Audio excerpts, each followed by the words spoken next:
বছর ঘুরলেই বাংলায় বিধানসভা নির্বাচন, ঠিক তার আগেই প্রধানমন্ত্রী কলকাতা সফর করলেন, কি বলবেন? দেখুন, প্রধানমন্ত্রী স্বপ্ন দেখছেন, ওই সিঁদুর নিয়ে তিনি স্বপ্ন দেখছেন। তার কারণ জানেন যে পুলওয়ামার ঘটনা ঘটিয়ে 40 জন দেশপ্রেমিক সৈনিককে হত্যা করে তিনি ভোটের বৈতরণী পার হয়েছিলেন, দেশপ্রেম জাগিয়ে দিয়েছিলেন জনগণকে। আর এখন এই যে আমার দেশের মানুষ, ভারতীয় মানুষ, তারা বেড়াতে গেছে, সেখানে পাকিস্তানিরা গুলি করছে বা সেখানে সন্ত্রাসবাদী গুলি করছে, এই ভয়ঙ্কর ব্যাপারটাকে এমন ঘেঁটে দিয়েছে। এখন মানুষকে ভাবতে হচ্ছে এই গুলিটা নরেন্দ্র মোদী করিয়েছে কিনা। কারণ হিসেব করে দেখা গেছে পরবর্তী সময় যে পেপারে বেরিয়েছে, টাইমস অফ ইন্ডিয়া, ইকোনমিক্স টাইমসে যেটা বেরিয়েছে, ওই সন্ত্রাসবাদীদের পিছনে ছিল নরেন্দ্র মোদীর বন্ধু আদানির টাকা। শুধু তাই নয়, ওখানে ঘটনা ঘটার আগে থেকে গদি মিডিয়া চলে গেছে নিউজ করার জন্য। শুধু তাই নয়, যেখানে সব সময় সব দিকে মানুষের থেকেও মিলিটারি বেশি, সেখানে ওই জায়গাটা পুরো ফাঁকা ছিল। আর সবচেয়ে বড় কথা হলো, যেখানে আবার ভারতীয়রা প্রাণ হারালেন বিদেশি সন্ত্রাসবাদীদের হাতে, সেখানে সেই ভয়াবহ দুঃখের ব্যাপার নিয়ে কেন রাজনীতি হবে? এই সিঁদুর নামটার মধ্যে দিয়ে তিনি কি বোঝাতে চাইছেন? সিঁদুর নামটা দিয়ে বুঝতে চাইছেন এটা হিন্দুময়। এই দেশটাকে হিন্দুর বাবার, এই দেশটা যতক্ষণ পর্যন্ত সংবিধান আছে, এই দেশটা সমস্ত ধর্মাবলম্বী মানুষ, শুধু হিন্দু নয়, এই দেশে জাপানিজরা আছে, এই দেশে কোরিয়ানরা আছে, এই দেশে নেপালিরা আছে, এই দেশে চাইনিজরা আছে। বহু দেশ 48 সালের আগে থেকে ভারতবর্ষে বসবাস করছে, পর্তুগিজরা আছে, সবার দেশ এটা। তাহলে সিঁদুর নাম দিয়ে তিনি হিন্দু ভোটগুলোকে যেটা নেব ভাবছেন, সে ঘুরে বালি নরেন্দ্রবাবু ওই দিন চলে গেছে। একদিকে ভোটটাও নেব, আর অন্যদিকে যাদের ভোট নেব তাদের কৃতদাস বানানোর জন্য তাদের গ্রেপ্তার করে বাঘের মুখেও ফেলে দেবো, পুশব্যাক করার নাম করে, কোনো আইনকে তোয়াক্কা না করে, আবার সমুদ্রের জলে ফেলে দেবো। এই দুটো একসঙ্গে হয় না। যদি ভোট নিতে হতো তাহলে হিন্দু উদ্বাস্তুদের কেন এখন ধরা হচ্ছে, কেন বিভিন্ন বাড়িতে বাড়িতে দাঙ্গা লাগানোর জন্য, গৃহযুদ্ধ লাগানোর জন্য আগে আসা উদ্বাস্তুদের উদ্বুদ্ধ করছে, পরে আসা উদ্বাস্তুরা শত্রু। তাহলে এই পশ্চিমবঙ্গে হিন্দু মুসলমানের দাঙ্গা কোনোদিন লাগবে না। এই পশ্চিমবঙ্গে লাগবে উদ্বাস্তু ভার্সেস উদ্বাস্তু।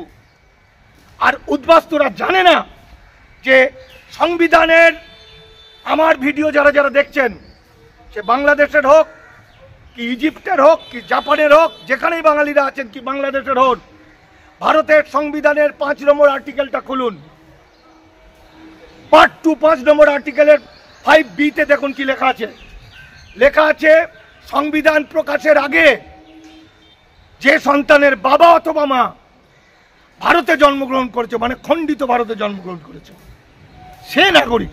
তাহলে এখন এই যে বিজেপি পন্থী উদ্বাস্তুর দল, বিজেপি পন্থী নরখাদক, একদম ভয়ঙ্কর হায়নার দল, এরা কি মনে করছে আমার বাবা দাদু এসেছিল দেশভাগে বলি হয়ে 50 সালে 60 সালে, তারা মরে ভূত হয়ে গেছে, আমি তো এখানে জন্মেছি, তাহলে আমি জন্মগত নাগরিক, তাহলে আমার ছেলে জন্মগত নাগরিক, আমি ডাক্তার মুক্তার উকিল ব্যারিস্টার, তাহলে নরেন্দ্র মোদী হৃদয় সম্রাট, হিন্দু হৃদয় সম্রাট, সে আমার বাবা। শুভেন্দু অধিকারী তার বাবাকে লাঠি মেরে ফেলে দিয়ে বলছে নরেন্দ্র মোদী আমার বাবা।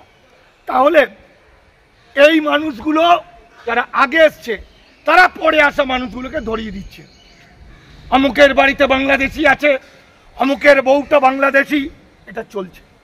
কিন্তু পশ্চিমবঙ্গের আমি প্রত্যন্ত গ্রামে গ্রামে একা ঘুরি, শুভেন্দু অধিকারীর 50টা বডিগার্ড, আমার একটা বডিগার্ড থাকে না, কারণ আমি মাটির মধ্যে থাকি, মানুষ আমাকে ভালোবাসে।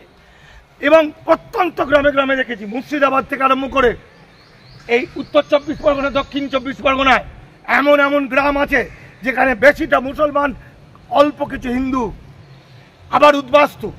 এই হিন্দু উদ্বাস্তুদের একটা অংশ কিছুদিন আগেও বলতো মুসলমানদের বাড়ি ঘর কেড়ে নেবো, জমি নিয়ে নেবো, মারবো।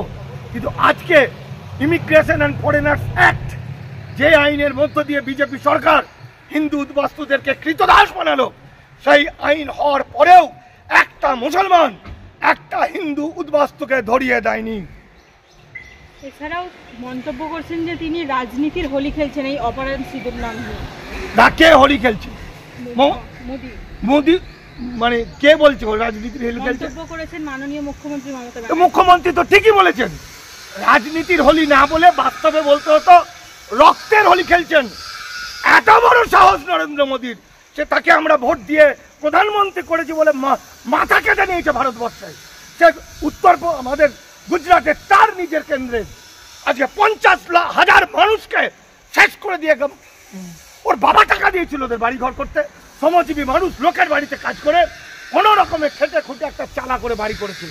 সেই তারা সকলেই ভারতীয় এবং তাদেরকে আজকে বুলডেজার দিয়ে, কত বুলডেজার আছে ওদের পিছনে, যখন বুলডেজার ঢুকিয়ে দেবে নরেন্দ্র মোদী অমিত শাহ, তখন ওরা বুঝতে পারবে। আজকে 7,500 না 10,000 বাড়ি বুলডেজার দিয়ে ঘুরিয়ে দিয়েছে। আজকে শহরকে শহর, গ্রামকে গ্রাম, শত শত বছর ধরে 1200-1400 বছর আগেকার সেই সমস্ত মুসলমান মসজিদ ভেঙে দিচ্ছে, মাজার ভেঙে দিচ্ছে, বক্তব্য ভেঙে দিচ্ছে। এত বড় হিম্মত হয়ে গেছে সে, এত বড় ভারতবর্ষের প্রধানমন্ত্রী হয়েছে। মানুষ জেগেছে, মানুষ যখন চাইবে ওই নরেন্দ্র মোদীকে এমন মার মারবে, ভারত থেকে কোথায় পালাবে ওরা জায়গা পাবে না। আমি আর কিছু বলছি না। তুলনামূলকভাবে মমতা বন্দ্যোপাধ্যায় যে কথাটা বলেছে অনেক কম বলেছে। তিনি মুখ্যমন্ত্রী, তিনি কতটা বলতে পারেন সেটা তার বিষয়। আমি একজন লেখক হিসাবে, একজন গবেষক হিসাবে বলতে পারি, এই নরখাদক ব্রাহ্মণ্যবাদী মনোবাদীদের, এই শ্রমজীবী মানুষের শত্রু, শ্রমিক কৃষক মেহনতি মানুষের শত্রু, আদিবাসী মানুষের শত্রুকে ভারত থেকে দূর করো, এখনই দূর করো। মনোবাদীদের, এই শ্রমজীবী মানুষের শত্রু, শ্রমিক কৃষক মেহনতি মানুষের শত্রু, আদিবাসী মানুষের শত্রুকে ভারত থেকে দূর করো, এখনই দূর করো। মানুষ যাবো, একত্রিত হোক। অপরদিকে শুভেন্দু অধিকারী মমতাকে কটাক্ষ মন্তব্য করছেন যে মোদিজিকে হারাতে হবে না, আমি হারিয়েছি, আবার 26-এও হারাবো। শুভেন্দু অধিকারী একটা কুত্তা বিড়াল, কার সঙ্গে কার তুলনা করছেন? আমি বলছি মোদির ব্যাপারে কথা, আমি বলছি মমতা বন্দ্যোপাধ্যায়ের কথা, আপনি নিয়ে চলে এলেন কথাকার কি একটা শুভেন্দু না কুবেন্দু, ঠিক আছে? তো ও একটা বিষ্ঠা, নরেন্দ্র মোদীর বিষ্ঠা ফিষ্ঠা পরিষ্কার করে সামগ্রিক কথা বলুন। তার কারণ শুভেন্দু অধিকারী মমতা বন্দ্যোপাধ্যায়কে হারিয়েছে বলে জ্ঞান দিচ্ছে। ওই নন্দীগ্রামে আমার যাওয়া, ওই শয়তানের হাত ধরে ধরে লাল করে জঙ্গল মহলে আমি নিয়ে গেছিলাম মানিক ফকির, ওর ল্যাংটোটা পর্যন্ত আমি জানি। প্রয়োজনে মমতা বন্দ্যোপাধ্যায়ের দরকার নেই, আমি ওখানে ভোটে দাঁড়াবো না, আমি এরকম করবো, দেখি কতজন মানুষ ওর পক্ষে আছে, কতজন মানুষ আমার পক্ষে আছে।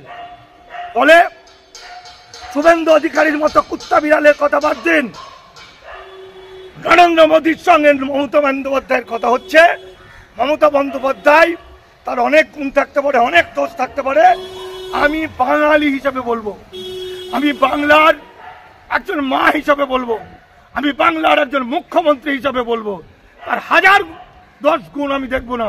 আমি দেখবো বাংলার সবচেয়ে বিপদের দিনে নরেন্দ্র মোদী যদি হয় ভিলেন নরখাদক, মমতা বন্দ্যোপাধ্যায় মহানায়িকা, মানুষের পক্ষে আছেন। সেটা আমি যে পার্টি করি আর না করি।